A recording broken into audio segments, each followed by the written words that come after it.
जी नाज़रीन, अॼु असां पन्नो वाकिल जे सियासी समाज जे अॻवान कामरेड मुजीब भुट्टो असां गॾु आहे।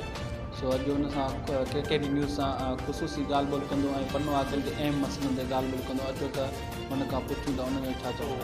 ऐं ग़रीब ऐं बेपहुच माण्हुनि जो सियासी असांजो लीडर सैयद खुर्शीद अहमद शाह जेतिरी हिते पनवाकिल ऐं ज़िले सखर पर पाकिस्तान सतह ते जेके कम कया उहे मां सम्झां थो त उनजो को मिसाल ई नाहे।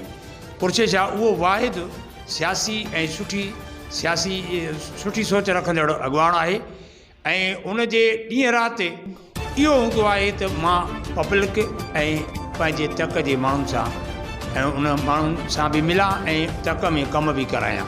ऐं वाक़ई हिन में को शक न आहे, सैयद खुर्शीद अहमद शाह जेतिरा पनवाकिल में तरक़ियाती कम, बेरोज़गारनि खे रोज़गार ॾियणु, उन्हनि खे नौकरियूं ॾियणु ऐं माण्हू इस्लामाबाद, कराची, सखर जिथे बि खुर्शीद शाह सां मुलाक़ातूं कयूं ऐं मिलण जी कोशिशि कंदा रहिया।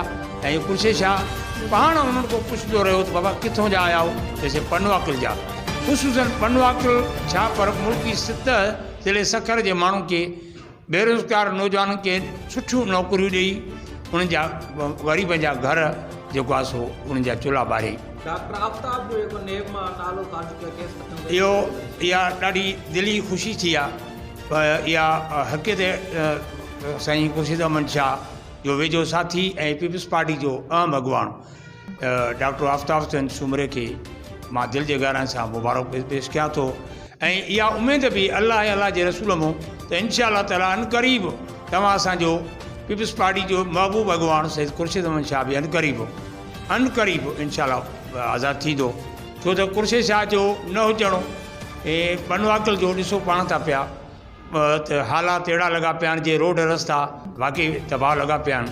ऐं उनजो तबाहीअ जो साज़िश इहा न आहे त कंहिं सियासी न हाणे जेको एडमिनिस्ट्रेटर मुक़ररु कयो वियो आहे उहो हिकिड़ो नाअहल एडमिनिस्ट्रेटर आहे जेको टाउन कमेटी खे त टाइम नथो ॾिए, पर कंहिं शहर में तव्हां ॾिसो कंहिं घिटी गली उन में सनो सुको कमु बि कोन थो कराए, पर सफ़ाई बि नथो कराए सघे। उहा इन जी नाअहली आहे, इंतिज़ामिया जी नाअहली आहे। उहो एडमिनिस्ट्रेटर आहे, उहो नाअहली इन जी आहे, नाअहली एडमिनिस्ट्रेटर साहिब जी आहे। छो त एडमिनिस्ट्रेटर साहिब खे टाउन थोरो शहर ॾे तवजो थियणु खपे, छो त हितां जो SDM बि आहे ऐं इंतिज़ामिया एडमिनिस्ट्रेटर साहिब बि आहे।